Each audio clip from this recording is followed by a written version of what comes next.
Hello student. तो पिछले video में हमने आरएस कॉन्फ़िगरेशन के बारे में पढ़ा था। इस वीडियो में हम थोड़ा सा जो इम्पोर्टेंट कुछ पॉइंट है उसके बारे में भी हम देख लेते हैं। जैसे आरएस का मतलब यहाँ पर आर फॉर रेक्टस होता है क्लॉकवाइज, और एस फॉर सिनिस्टर मतलब एंटी क्लॉकवाइज, ये तो हमें पता है। अब यहाँ पर हमने 5 रूल के बारे में पढ़ा था। इसके पहले वाले जो वीडियो है उसके अंदर मैंने काफ़ी अच्छी तरह से पाँचों रूल को डिटेल एक्सप्लेन किया हुआ है। आपने अगर अभी तक नहीं देखा है तो वहाँ पर देख लीजिए। आरएस कॉन्फ़िगरेशन के सारे डाउट आपके क्लियर हो जाएंगे। इसमें कुछ और इम्पोर्टेंट पॉइंट है उसे हम ऐड कर लेंगे। जो रूल 1 है, इसमें रूल 1 में हमने बोला था give higher priority to the atomic number. इसी को CIP रूल के नाम से भी जाना जाता है, कैन इनगोल प्रीलॉग प्रियोरिटी रूल। ये साइंटिस्ट ने इसे दिया था तो इनके नाम पर CIP रूल ये कहा गया है। अब दूसरी और इम्पॉर्टेंट बात ये है कि आरएस कॉन्फ़िगरेशन करने के लिए हमें एक चीज़ बहुत ज़रूरी है जो कि ध्यान रखनी पड़ती है कि कार्बन कैसा होना चाहिए। तो यहाँ पर जो कार्बन है, ये कार्बन मस्ट भी तुम्हारा कैसा होना चाहिए, कायरल होना चाहिए। इस बात का ध्यान रखना है। अब इम्पॉर्टेंट चीज़ ये है कि कायरल क्या होता है, कायरलिटी कैसे चेक की जाए वो देखते हैं। तो यहाँ पर देखो, जो कार्बन रहते हैं वो दो तरह के रहते हैं। एक कायरल कार्बन रहता है और दूसरा तुम्हारा अकायरल कार्बन रहता है। अब देखते हैं कि कायरल कार्बन क्या होता है। कायरल कार्बन का मतलब ये होता है कि एक कार्बन जिसकी जो 4 वैलेंसी होती है वो चारों वैलेंसी डिफरेंट आइटम से सेटिस्फाइड हो। जैसे फ्लोरीन हो गया, यहाँ पर क्लोरीन हो गया, यहाँ पर तुम्हारा ब्रोमीन हो गया, यहाँ पर आयोडीन हो गया। देखो, कार्बन की चारों वैलेंसी डिफरेंट आइटम से सेटिस्फाइड है, इसीलिए इस कार्बन को कहेंगे हम कायरल कार्बन। अब वहीं दूसरी तरफ अगर आ जाते हैं हम अकायरल कार्बन के लिए, तो अकायरल कार्बन क्या होता है। अकायरल कार्बन वो होता है जिसकी कार्बन की एक या एक से ज़्यादा वैलेंसी सेम आइटम से सेटिस्फाई हो। जैसे हम मीथेन की अगर हम बात कर लेते हैं, तो मीथेन के केस में यहाँ पर चारों जो वैलेंसी है वो हाइड्रोजन से सेटिस्फाइड है। इस वजह से इस कार्बन को हम क्या कहेंगे, अकायरल कार्बन हम कह देंगे। ठीक है, तो इस बात का ध्यान रखना है कि अकायरल कार्बन के केस में आरएस कॉन्फ़िगरेशन नहीं होता है।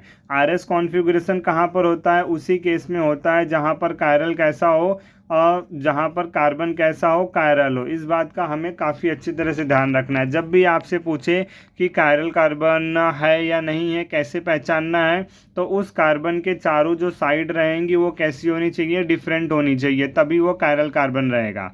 आरएस कॉन्फ़िगरेशन पहचानने से पहले सबसे पहले तुम्हें ये बात को ध्यान रखना पड़ेगा कि क्या कार्बन जो है वो कायरल है या नहीं है। कायरल होगा उसके बाद ही हम आगे बढ़ेंगे। ठीक है, तो ये रूल 1 कहता है। रूल 1 में तुम्हारा जितने भी ये फैक्टर रहेंगे, जितने भी साइड वाले फैक्टर रहेंगे, उनकी हमें एटॉमिक नंबर की प्रियोरिटी को देखना रहता है। जिसका भी एटॉमिक नंबर ज़्यादा होता है उसको हम फर्स्ट प्रियोरिटी देते हैं, then second, then third, then fourth. इसी ऑर्डर को CIP रूल कहा जाता है। ठीक है, अब उसके बाद में हमने जो है कि रूल 2 देखा था। रूल 2 देख लीजिए क्या है। हम इस वीडियो में सिर्फ ऊपर ऊपर से देखेंगे, बिकॉज हमने डिटेल्ड जो है उसके लिए पहले से वीडियो बना रखा है, तो आप वहाँ पर जा कर के देख लीजिएगा। ठीक है, उसका लिंक मैं डिस्क्रिप्शन बॉक्स में दे दूंगा। अब यहाँ पर रूल 2 क्या कहता है। रूल 2 आपका सेम कार्बन के लिए है, सेम एटम के लिए। यहाँ पर देखो, सेम कार्बन, यहाँ पर भी carbon carbon carbon carbon carbon carbon, same atom के लिए। जब सेम एटम के लिए रहेगा तो यहाँ पर फर्स्ट पॉइंट ऑफ डिफरेंस हम देखेंगे।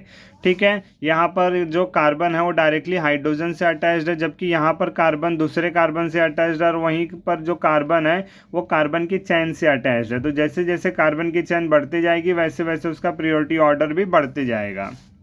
अब हम रूल 3 की बात कर लेते हैं। रूल 3 जो होता है वो बेसिकली तुम्हारा अल्कीन और अल्काइन के लिए, या अगर थोड़ा और अच्छी तरह से कहें तो डबल बॉन्ड और ट्रिपल बॉन्ड के लिए रहता है। एक बात और ध्यान रखना कि जब डबल बॉन्ड और ट्रिपल बॉन्ड रहेंगे तो उसमें हमेशा जो ट्रिपल बॉन्ड रहेगा उसी का प्रियोरिटी ज़्यादा रहेगा, और उसका आरएस कॉन्फ़िगरेशन में भी उसको हम पहले लिखेंगे। ठीक है, जिसका प्रियोरिटी ज़्यादा रहता है उसको हम पहले लिखते हैं। तो ट्रिपल बॉन्ड की प्रियोरिटी हमेशा ज़्यादा रहती है। अब अगर सेम आइटम रहेंगे, जैसे यहाँ पर कार्बन कार्बन कार्बन कार्बन, तब तो हम ट्रिपल बॉन्ड को प्रियोरिटी दे देंगे।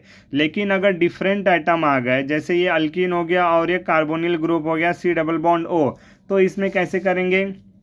तो इसमें भी हम प्रियोरिटी ऑर्डर ही फॉलो करेंगे। इस कार्बन से दूसरा कार्बन अटैच्ड है और इस कार्बन से ऑक्सीजन अटैच्ड है। ऑक्सीजन का एटॉमिक नंबर ज़्यादा होता है, इसीलिए CO की priority C double bond C से ज़्यादा होगी। ठीक है, हमें सिर्फ और सिर्फ एटॉमिक नंबर ही देखना है, जिसका एटॉमिक नंबर ज़्यादा रहेगा उसका प्रियोरिटी ज़्यादा रहेगा। ठीक है, यहाँ पर हम देख लेते हैं ये अब ट्रिपल बॉन्ड में देख लेते हैं कार्बन ट्रिपल बॉन्ड कार्बन और कार्बन ट्रिपल बॉन्ड नाइट्रोजन। यहाँ पर देखो ये कार्बन दूसरे कार्बन से अटैच्ड है, वहीं पर यहाँ पर ये कार्बन दूसरे नाइट्रोजन से अटैच्ड है।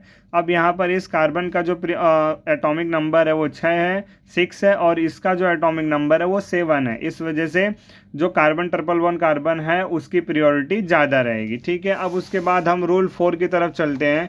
तो रूल 4 क्या कहता है? रूल 4 बेसिकली तुम्हारा आइसोटोप्स के लिए देखा गया था। तो आइसोटोप्स में क्या हो जाता है?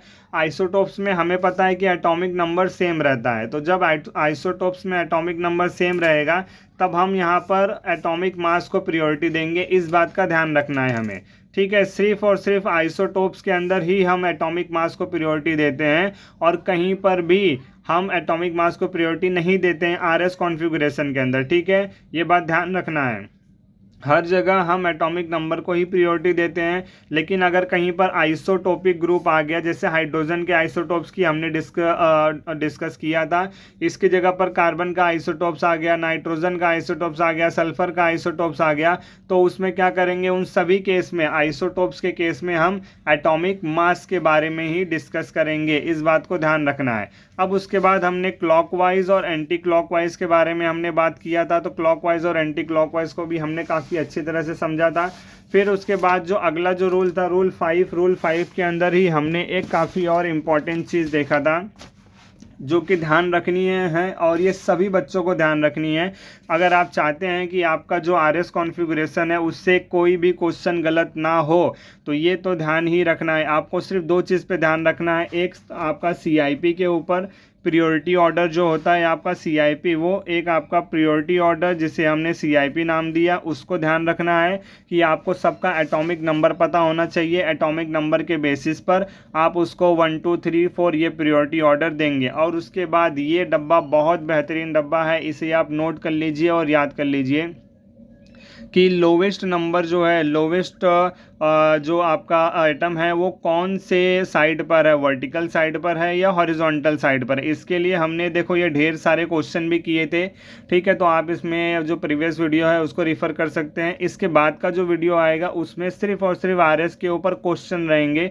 हम सिर्फ क्वेश्चन करेंगे, ढेर सारे क्वेश्चन करेंगे, तो जितने भी डाउट है सारे डाउट वहाँ पर क्लियर हो जाएंगे। ठीक है, उसके लिए यहाँ पर ये ऑलवेज कैसा रहना चाहिए, अगर जो लोवेस्ट नंबर है वो आपका वर्टिकल लाइन पे आता है, वर्टिकल पोजीशन पर आता है, तो फिर R का R और S का S हमेशा ऐसा रहेगा। और जब भी जो लोवेस्ट नंबर है वो हॉरिजॉन्टल पोजीशन पर आता है तब ऑर्डर कैसा हो जाएगा? रिवर्स हो जाएगा, R का S हो जाएगा और S का R हो जाएगा। ठीक है, तो RS कॉन्फ़िगरेशन को सॉल्व करने से पहले आपको ये जो 5 रूल है ये 5 रूल पता होने चाहिए। उसके बाद ही आप किसी भी तरह के जो क्वेश्चन है RS के ऊपर उसे अच्छी तरह से और सही तरीके से सॉल्व कर पाएंगे। ठीक है, चलिए इसके अगले वीडियो में हम मिलते हैं, उसमें सिर्फ और सिर्फ RS के ऊपर क्वेश्चन रहेंगे। ठीक है, थैंक्स फॉर वॉचिंग।